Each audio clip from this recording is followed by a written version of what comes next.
여러분, 혹시 학교에서 배운 이집트나 그리스 문명이 인류 역사의 전부라고 생각하셨나요? 사실 역사의 무대 뒤편에는 우리가 전혀 몰랐던 놀라운 문명들이 숨어 있습니다. 이들 중 일부는 우리가 아는 고대 문명보다 훨씬 더 오래되었고, 때로는 더욱 신비로운 기술력을 자랑했죠. 그런데 이 문명들은 어느 날 갑자기 흔적도 없이 사라져버렸습니다. 오늘은 역사책에서 찾아볼 수 없는 잊혀진 고대 문명들의 놀라운 이야기를 들려드리겠습니다. 먼저 남미 페루 해안 노르테 치코 문명부터 시작해볼까요? 기원전 3600년경부터 무려 2000년 가까이 지속된 이 문명의 가장 특이한 점은 도자기를 전혀 만들지 않았다는 사실입니다. 그래서 선토기 문명이라고도 불리죠. 도자기가 없으면 원시적일 거라 생각하기 쉽지만 이들은 그 상식을 가볍게 뒤집어 버렸습니다. 중심 도시 코랄에는 약 3200명이 살았는데 당시 기준으로 보면 상당히 큰 규모였습니다. 더욱 놀라운 건 이들이 이집트 피라미드와 거의 같은 시기에 거대한 석조 건축물을 세워 올렸다는 점이에요. 그런데 이집트와 달리 이곳에서는 무기나 전쟁 흔적이 전혀 발견되지 않았습니다. 정말 놀라울 정도로 고요한 유적이죠. 평화로운 사회였던 걸까요? 아니면 우리가 아직 알아내지 못한 방식으로 분쟁을 해결했던 걸까요? 경제 시스템도 독특했습니다. 대부분의 고대 문명이 농사를 중심으로 발전한 것과 달리 노르테 치코 사람들은 바다에서 나는 해산물을 주식으로 삼았어요. 풍부한 어장과 안정적인 해류 덕분에 생계는 비교적 안정적이었던 것으로 보입니다. 내륙에서는 면화를 재배해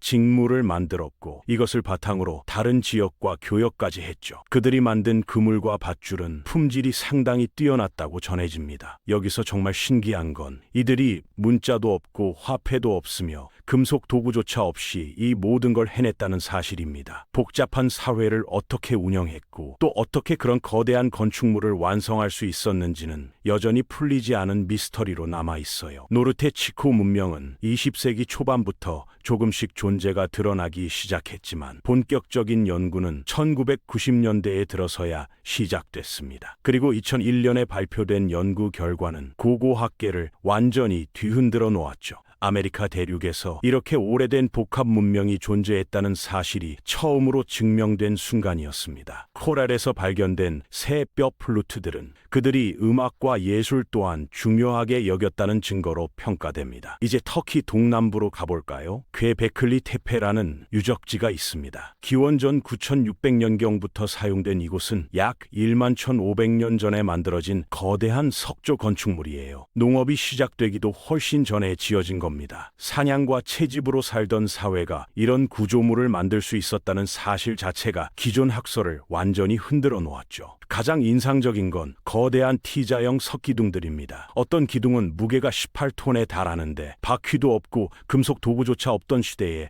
어떻게 이런 돌덩이를 옮기고 세웠는지는 여전히 수수께끼예요. 기둥마다 사자암, 독수리, 멧돼지 같은 동물들이 정교하게 새겨져 있고 인간 형상이나 의미를 알 수 없는 기호도 보입니다. 이 조각들이 무엇을 말하려는 것인지에 대해서는 여러 해석이 있지만 아직 누구도 정답을 찾지 못했습니다. 더 흥미로운 건 이 유적이 누군가의 의도로 묻혔다는 점이에요. 말 그대로 엄청난 양의 흙과 돌을 쏟아부어 전체를 덮어버린 겁니다. 종교적 이유였을까요? 아니면 사회에 큰 변화가 있었던 걸까요? 지금으로서는 아무도 알 수 없습니다. 괴베클리 테페는 1960년대에 처음 발견된 이후 지금까지도 발굴이 계속되고 있지만 아직 전체의 5%만 드러난 상태예요. 남아있는 95%에는 과연 어떤 비밀이 숨어 있을까요? 새 발굴이 진행될 때마다 전혀 예상하지 못한 발견들이 계속 나오고 있습니다. 고대 터키 서남부 해안의 리키아 문명으로 넘어가 볼까요? 기원전 2000년경부터 기원전 300년경까지 존재한 이 문명은 지중해를 무대로 뛰어난 항해술을 발휘했습니다. 그리스와 페르시아 사이에 끼어 있었지만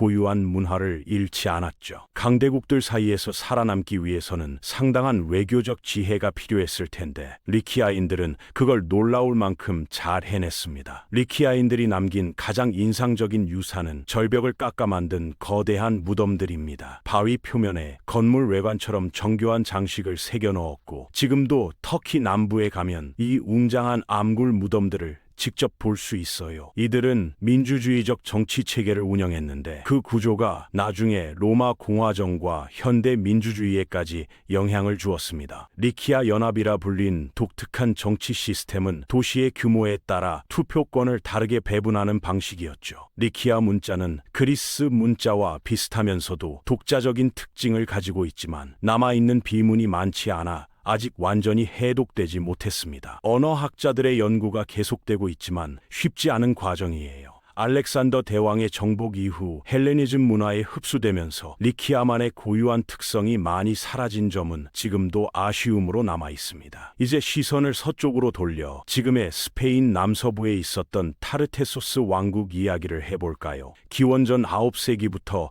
5세기까지 번영한 신비로운 문명인데 이들에 대한 정보는 대부분 그리스인과 페니키아인들이 남긴 기록에서 나옵니다. 정작 타르테소스인들이 남긴 직접적인 자료는 거의 없기 때문에 더더욱 미스터리한 존재로 남아있죠. 실제로 존재했지만 흔적을 찾기가 어려워 전설 같은 분위기를 풍긴다는 점에서 어쩌면 아틀란티스를 떠올리게 하는 문명이기도 합니다. 타르테소스는 엄청난 광물 자원으로 유명했어요. 은과 금, 구리를 채굴하고 가공하는 기술이 놀라울 만큼 발달했다고 전해집니다. 이베리아 반도의 풍부한 지하 자원 덕분에 막대한 부를 축적했던 것으로 보입니다. 기록에 남은 왕의 이름은 아르간토니우스뿐인데 이 인물은 온몸을 금으로 치장한 것으로 유명했죠. 금관, 금벨트, 금팔찌는 물론이고 금리까지 했다고 하니 그 화려함이 어느 정도였을지 상상이 되실 겁니다. 그의 궁전은 금 장식으로 가득해 해가 뜨는 순간 도시 전체가 황금빛으로 빛났다고 해요. 그런데 이렇게 부유하고 강력했던 타르테소스가 갑자기 사라졌다는 사실은 지금도 큰 미스터리입니다. 서서히 쇠퇴한 흔적도 없이 거의 하루아침에 역사에서 사라져버린 겁니다. 광산 자원 고갈, 무역로 단절에 따른 경제 붕괴, 내부 갈등, 대규모 자연재해 등 여러 가설이 제시되었지만 어느 하나 확실한 설명이 되지 못하고 있습니다. 청동기 시대 아나톨리아 반도를 지배했던 히타이트 제국 이야기도 빼놓을 수 없죠. 기원전 1600년경부터 1200년경까지 존재했으며 당시 이집트와 어깨를 나란히 할 정도로 강력한 제국이었습니다. 기원전 1274년